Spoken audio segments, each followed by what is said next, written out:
Study log में आप सभी का स्वागत है। अगर आप हमारे चैनल पर नए हैं तो please study log YouTube channel को सब्सक्राइब करें और हमारे साथ जुड़े रहें। आपको बहुत सारे इंपॉर्टेंट वीडियोज़ आपकी पढ़ाई से रिलेटेड और बहुत सारी नई-नई बुक्स से रिलेटेड रिव्यू वीडियोज़ आपको यहाँ पे मिलते रहेंगे।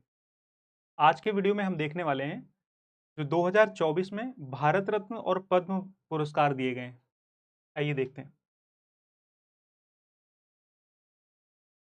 2024 में 5 लोगों को भारत रत्न दिया गया।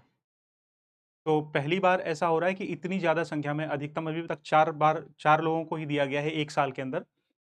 तो अभी पहली बार ऐसा हुआ कि 5 लोगों को एक साथ दिया गया है भारत रत्न। इसमें नाम देख लेते हैं। पीवी नरसिम्हा राव, ये भारत के प्राइम मिनिस्टर रहे। चौधरी चरण सिंह, ये भी भारत के प्राइम मिनिस्टर रहे और उत्तर प्रदेश के सीएम रहे। तो ये 2 तो ऐसे हो गए जो भारत के प्राइम मिनिस्टर रहे हैं, भारत के प्रधानमंत्री रह चुके हैं। फिर कर्पूरी ठाकुर, जो तीसरे व्यक्ति हैं वो हैं कर्पूरी ठाकुर। कर्पूरी ठाकुर बिहार के सीएम रहे और इनको जननायक इनको कहा जाता है। इनकी जो उपाधि है तो लोकप्रिय है जननायक के नाम से। तो इनको मरणोपरांत ये पुरस्कार मिला है। लाल कृष्ण आडवाणी, इसमें से ये जो 3 हैं,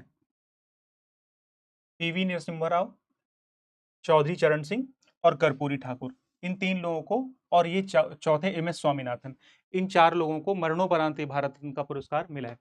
एमएस स्वामीनाथन कृषि वैज्ञानिक रहे और भारतीय हरित क्रांति के जनक माने जाते हैं। ये फादर ऑफ ग्रीन रिवोल्यूशन। फिर जो 5वें व्यक्ति हैं वो है लाल कृष्ण आडवाणी, भारतीय जनता पार्टी के संस्थापक सदस्यों में से एक हैं। भारत के उप प्रधानमंत्री रह चुके, कैबिनेट मिनिस्टर रहे। तो ये लाल कृष्ण आडवाणी, ये 5 लोग हैं जिनको भारत रत्न दिया गया 2024 में। अब देखते हैं पद्म पुरस्कार। पद्म पुरस्कार की 3 श्रेणियां हैं, 3 कैटेगरी हैं।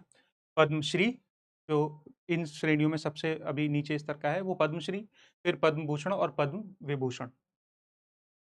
इनसे रिलेटेड कुछ फैक्ट्स देख लेते हैं कि पद्मश्री पुरस्कारों की और भारत रत्न, इन पुरस्कारों की घोषणा की गई 1954 में। यहाँ से शुरू किए गए और भारत रत्न भी इन्हीं के साथ शुरू किया गया।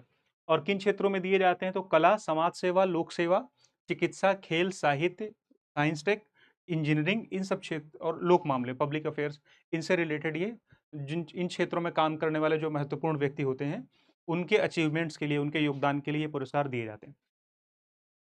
और इनका इनका डिक्लेयर कौन करता है, कौन घोषणा करता है इनको? तो गृह मंत्रालय इन पुरस्कारों की घोषणा करता है। और जो रिपब्लिक डे होता है, गणतंत्र दिवस, उससे 1 दिन पहले उसकी इवनिंग पे ये घोषणाएँ की जाती हैं। इनकी सूची जारी की जाती है कि किन-किन को ये प्रदान किया गया है। और ये प्रदान किसके द्वारा किए जाते हैं तो गृह मंत्रालय घोषणा करता है, लेकिन प्रदान और इनको जो पुरस्कार प्रदान किए जाते हैं ये दिए जाते हैं राष्ट्रपति के द्वारा इन व्यक्तियों को। ये पुरस्कार चूँकि भारतीय संविधान का अनुच्छेद 18 कहता है कि किसी को आप उपाधियाँ और पुरस्कार नहीं बाँट सकते, ठीक है? मतलब पुरस्कार नहीं, उपाधियों का वितरण नहीं कर सकते, किसी को उपाधि जारी नहीं की जा सकती, उसमें उनका निषेध किया गया है। कोई टाइटल नहीं आपको एंडोर्स कर सकता है। तो अनुच्छेद 18 में ये कहा गया कि किसी को आप टाइटल नहीं दे सकते, तो इसलिए इन पुरस्कारों को टाइटल नहीं माना जाता है। जो ये पुरस्कार हैं, ये उपाधि नहीं है। ये पुरस्कार हैं, ये उपाधि नहीं है।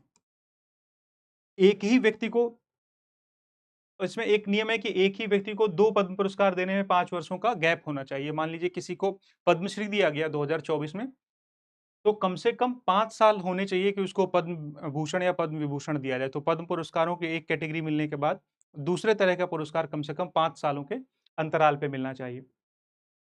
और इसमें किसी तरह की सहमति नहीं ली जाती है पुरस्कार देने के लिए, अपितु उसको सूचना दी जाती है कि भई सरकार आपको ये पुरस्कार प्रदान कर रही है। तो ये सहमति उनसे नहीं माँगी जाती है पहले कि हम आपको प्रदान करें या ना करें, उनको सूचना दी जाती है पहले सरकार के द्वारा। जो 2024 में पद्म पुरस्कार प्रदान किए गए, तो वो टोटल पद्म पुरस्कार प्रदान किए गए 132। और इन 132 में देखा गया कि पद्म भूषण जो है, जो पद्म विभूषण है, जो सबसे ऊँची कैटेगरी है, उसमें 5 लोगों को ये सम्मान दिया गया। 17 लोग हैं जिन्हें पद्म भूषण प्रदान किया गया और 110 लोग हैं जिन्हें पद्मश्री प्रदान किया गया। ऐसे लोग डुओ अवार्ड्स उनको दिए जाते हैं। मान लीजिए किसी की संगीत के क्षेत्र में या किसी भी खेल में या किसी क्षेत्र में 2 लोग हैं जिनकी जोड़ी ही वो काम के लिए मिल के काम कर रही है। तो उनको एक ही पुरस्कार दिया जाता है और उसकी कैटेगरी कहलाती है डुओ। तो ऐसी 2 जोड़ियां हैं जिनको पुरस्कार इस बार प्रदान किया गया। पुरस्कार एक गिना जाता है लेकिन वो 2 लोगों को प्रदान किया जाता है। 9 लोग ऐसे हैं जिन्हें मरणोपरांत पोस्थुमस से पुरस्कार प्रदान किया गया। 30 इसमें महिलाएं शामिल हैं पुरस्कार प्राप्तकर्ताओं में। 30 महिलाओं को ये पुरस्कार प्रदान किया गया है और 8 इसमें विदेशी एनआरआई सेगमेंट के लोग हैं जो भारत के नहीं है, या तो वो विदेशी हैं या फिर एनआरआई हैं, नॉन रेजिडेंट इंडियंस हैं। तो ये यहाँ पे कुछ फैक्ट्स थे। अब यहाँ पे देखते हैं कि पद्म विभूषण किनको प्रदान किया गया। तो 5 लोगों को पद्म विभूषण प्रदान किया गया। देखते हैं इनके नाम। पहली है वैजयंती माला। वैजयंती माला भरतनाट्यम की प्रख्यात नृत्यांगना है और भारतीय फिल्म उद्योग में बहुत ही जानी मानी अभिनेत्री रह चुकी हैं। इनकी 1949 में पहली फिल्म आई थी, तो आप सोच सकते हैं कि कितनी वेटरन है, कितनी इंपॉर्टेंट है ये, और ये पूरा डिजर्व करते हैं इस पुरस्कार के लिए। फिर चिरंजीवी, हम सब इनसे परिचित हैं। Chiranjeevi south Indian film industry के बहुत जाने माने प्रसिद्ध अभिनेता हैं। ठीक है। एम वेंकैया नायडू। एम वेंकैया नायडू भारत के उपराष्ट्रपति रहे, भारतीय जनता पार्टी के राष्ट्रीय अध्यक्ष रहे और कैबिनेट मिनिस्टर रहे। तो इनको ये पुरस्कार प्रदान किया गया है। बिंदेश्वर पाठक, हम सब सुलभ इंटरनेशनल सोसाइटी उससे ज़्यादा उससे परिचित हैं। भारत में स्वच्छता के लिए जितना काम वो कर रही है और बहुत समय हो गया है उसको। तो विंदेश्वर पाठक जो उसके अगुआ हैं, उसके मुखिया हैं, उनको ये पुरस्कार प्रदान किया गया। और पद्मा सुब्रमण्यम, ये भी भरतनाट्यम की प्रख्यात नृत्यांगना है और शिक्षिका हैं, लेखिका हैं। तो इसलिए ये वो महानुभाव हैं जिनको ये पुरस्कार प्रदान किया गया है। पद्म विभूषण ये 5 लोग हैं जिनको दिया गया है। फिर हम देखते हैं पद्म भूषण। तो इस बार 17 लोगों को पद्म भूषण प्रदान किया गया और ये यहाँ पे आप उनकी लिस्ट दे सकते हैं कि कौन से लोग हैं जिनको दिया गया और वो किस फील्ड से आते हैं। तो इसमें पहला नाम बहुत इंटरेस्टिंग है। ये है मिस एम फातिमा बीवी। एम फातिमा बीवी, इनको लोक मामले से जो क्षेत्र है इनका, वो लोक मामले है जिसमें दिया गया। अब ये भारत की पहली भारत का जो सर्वोच्च न्यायालय है उसमें पहली जज नियुक्त होने वाली जो पहली महिला जज हैं वो ये बनी थी। और तमिलनाडु की गवर्नर भी रह चुकी हैं 1997 में। 1997 से 2000 तक ये तमिलनाडु की गवर्नर भी रही। तो ये इनका नाम बहुत इंपॉर्टेंट हो जाता है। बाकी यहाँ पे आप देख रहे हैं कि और बाकी सारी ये लिस्ट दी गई है। अब इसमें क्या करना है कि आपको सारे लोगों को इस तरह से रटना नहीं, याद नहीं करना है। इसमें 2 तरीके हो सकते हैं पढ़ने के। एक तो आप कुछ इंपॉर्टेंट नाम जो है लिस्ट में देख सकते हैं। दूसरा, अगर आप किसी पर्टिकुलर स्टेट का एग्जाम दे रहे हैं, तो उस स्टेट के जो लोग हैं जिनको ये पुरस्कार प्रदान किया गया इस साल में, उनकी सूची आप ज़रूर से ध्यान रखें।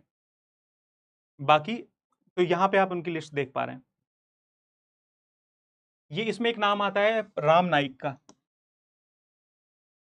राम नाईक कैबिनेट मिनिस्टर रहे और उत्तर प्रदेश के राज्यपाल रहे। तो इसलिए इनका नाम बहुत इंपॉर्टेंट हो जाता है। ठीक। ये इनकी पूरी यहाँ पे लिस्ट दी गई पद्म भूषण की। मैं इसे पूरी जो पीडीएफ है आपको उसका लिंक डाल दूंगा डिस्क्रिप्शन में, वहां से आप फ्री में ये पीडीएफ डाउनलोड कर सकते हैं। उसमें से आप अपने हिसाब से इसको पढ़ सकते हैं। फिर पद्मश्री, 110 लोगों को पद्मश्री दिया गया। तो यहाँ पे वो पूरी सूची दी गई है इसको पद्मश्री किसको दिया गया है और उसका क्षेत्र कौन सा है। यहाँ पे मैं इसको स्क्रॉल कर रहा हूँ, आप रोक के भी इसको पढ़ सकते हैं और बाकी पीडीएफ आप डाउनलोड कर लेना, उससे पढ़िए। ये देखिए ये पूरी सूची दी गई यहाँ पे।